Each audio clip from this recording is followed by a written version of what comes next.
the latest Emerson College polling, 4% of registered voters said they'd cast their ballots for Green Party candidate Dr. Cornel West in the 2024 presidential contest.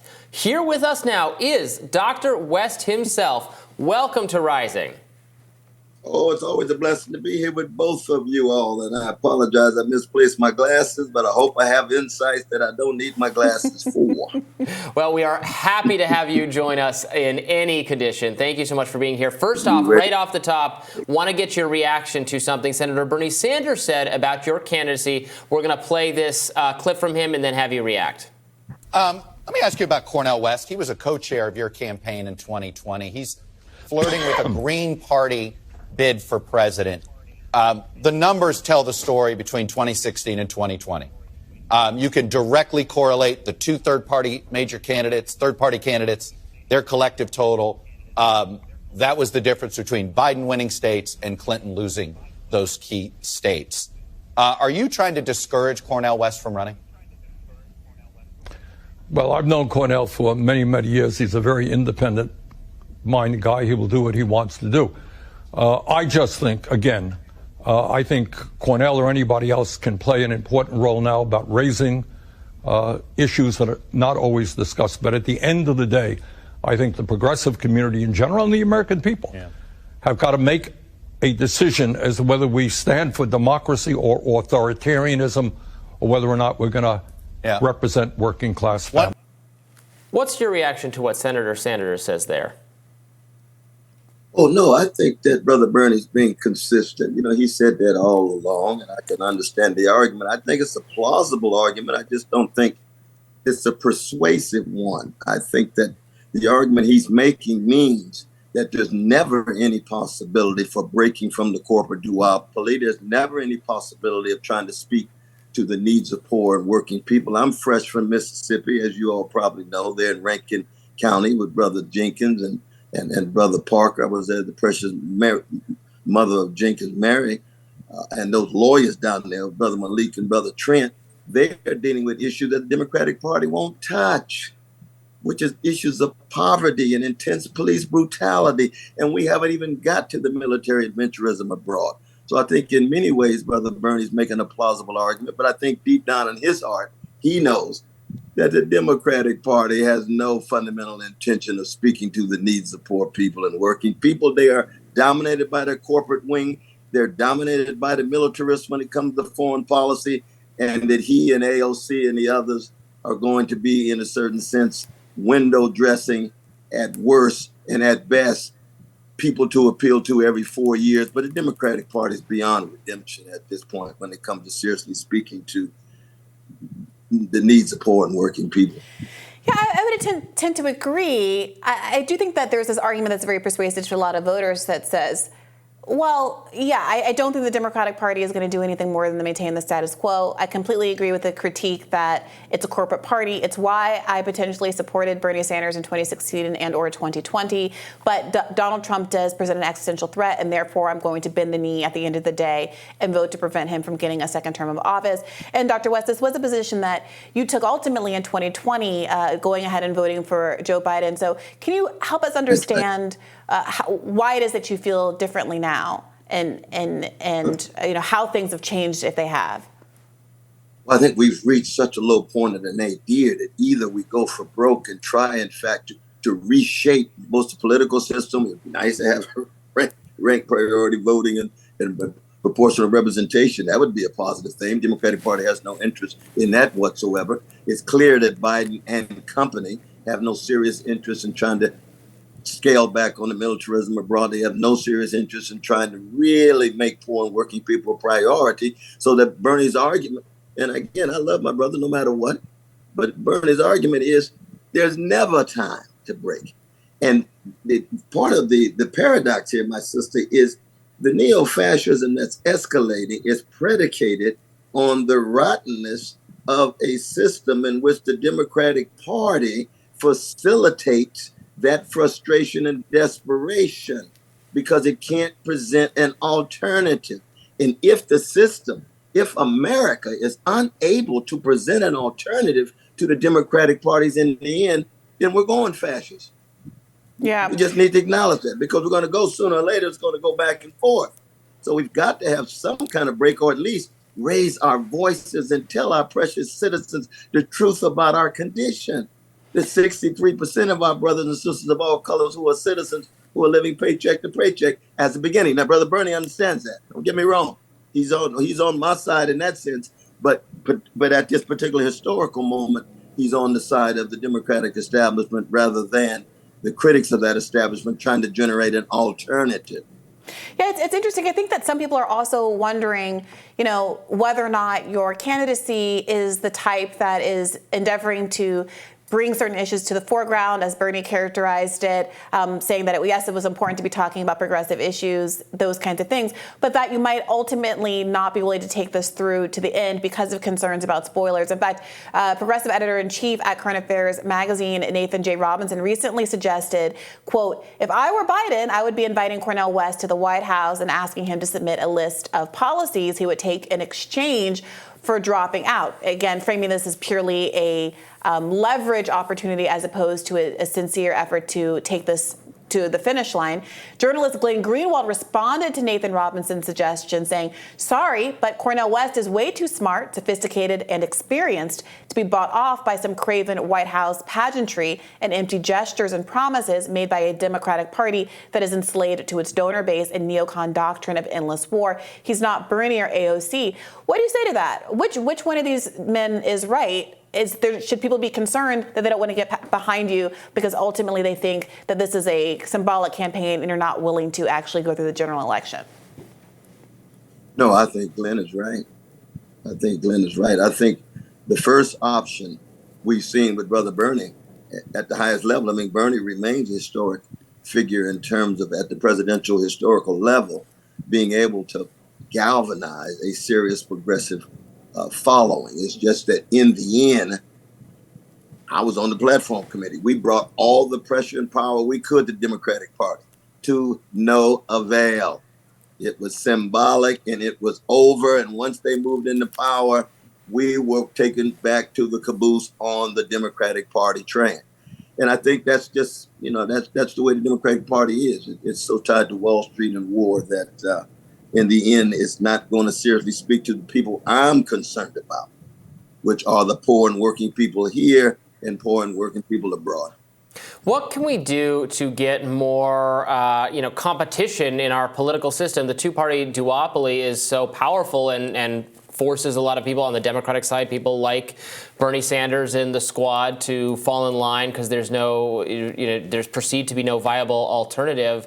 And obviously the electoral system, everything about the system creates and rewards and reinforces the two parties. What can we do to make third parties stronger and more viable? And is that part of your candidacy, is making a pitch for systemic for reform to the system to strengthen the possibility of third parties in every direction?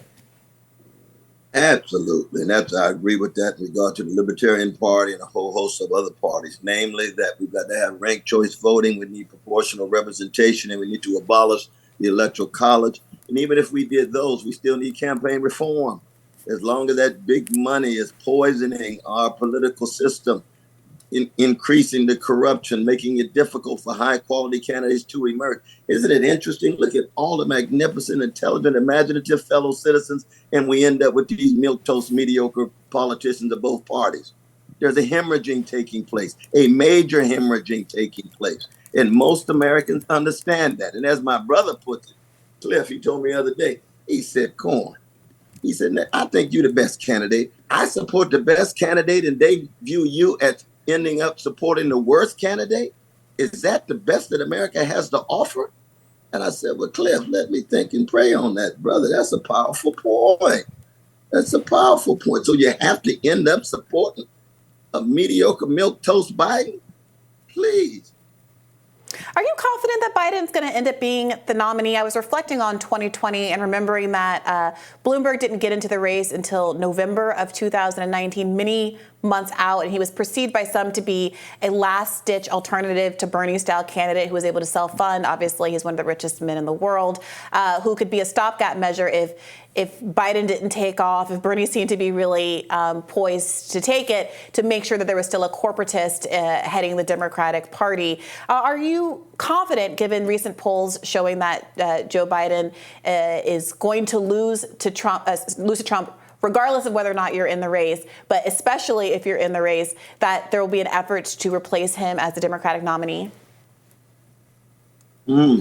Yes, I was there with Brother Bernie in Nevada when it was clear that we were on the way to victory. Obama makes the call, all the other neoliberals drop out because they wanted anybody but Bernie, and some of them wanted Trump over Bernie. So it's clear that they want a neoliberal rule, which is to say they want this class war to continue against poor and working people in the name of diversity and equity, or whatever language they come up with. And so it's true that Biden might not be able to make it, and they'll try to bring somebody else in. And for all we know, Trump may not be the candidate. He may be on the way to jail. It's hard to say. We live in real time, and it's hard to know what's going on in this election. No label, what a title, no label. How are you going to be a party with no label? What you stand for, please? But that's just a footnote. But the no label, brothers and sisters, they may make their move too. We shall see. But the important thing is, poor and working people must have not just a voice, but they must be galvanized in a movement. This campaign is a moment in a movement to try to create conditions under which the corporate priorities and the imperial policies abroad are radically called into question, so we can have the empowerment of those /stone called everyday people. That's precisely what this campaign is about. You've mentioned calling into question, yes, the foreign policies of the current administration. I know you've spoken out against the Ukraine war and our funding, our military funding, the weapons we're sending. On the Republican side, obviously, we had this debate last week where most of the candidates supported what the Biden administration is doing in Ukraine. Vivek Ramaswamy did not. Ron DeSantis was somewhat did not. Their views, in keeping with what a lot of libertarian and leftist anti-interventionists want on that specific question, and also what Republican primary voters say they want. You survey Republican voters, 70% of them said we have sent enough weapons to Ukraine. This is not making things better. What do you make of the transformation that's taken place, where the Democratic Party establishment, the administration, is wholeheartedly supporting this intervention there, and so many people in both parties, but so many active Republican primary voters speaking out against that? Maybe that's part of the bipartisanship and the agreement of both parties that I'm calling into question. And even when you have Republicans who are critical of foreign policy in Ukraine, they still want America to be the empire, and they want all other nations to defer to America. I don't want America to be an empire. I'm an anti-imperialist.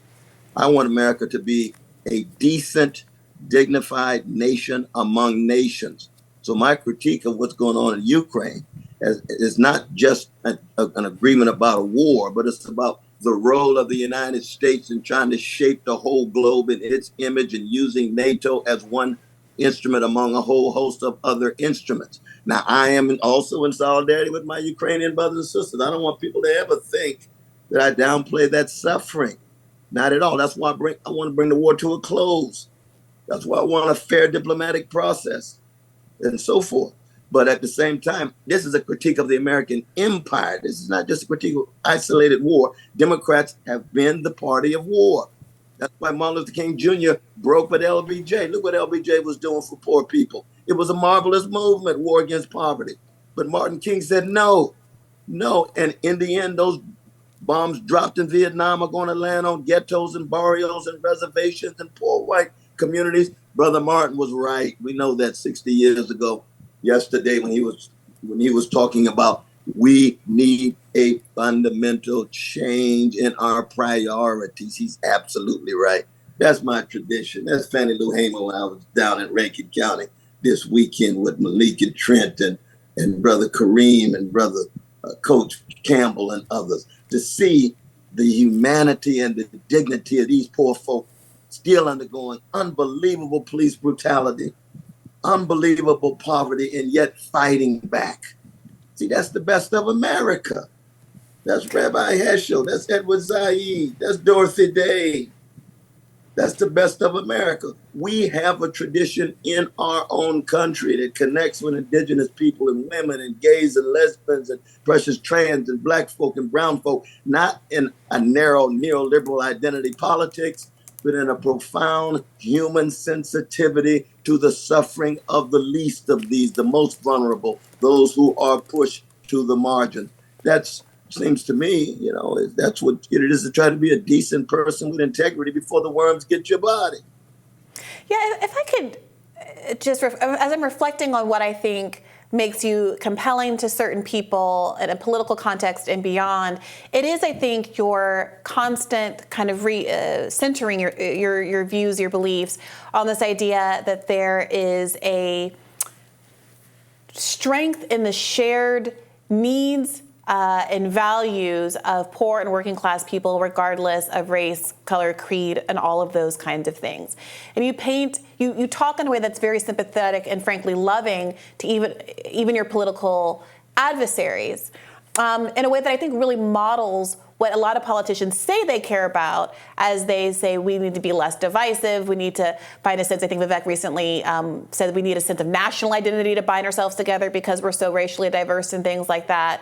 And I wonder what you make of the kind of gap, it seems, between certain rhetoric that says we don't like to be divisive, but which will characterize, let's say, a disagreement with Congresswoman Ayanna Pressley about how to talk about diversity, as describing her as akin to the Ku Klux Klan, the members of the Ku Klux Klan, especially coming out of your recent trip to Mississippi. I don't know if you had any thoughts or feelings about the nature of racial rhetoric in this country post Jacksonville shooting, and in the light of some of the rhetoric that we saw out of the GOP debate last week.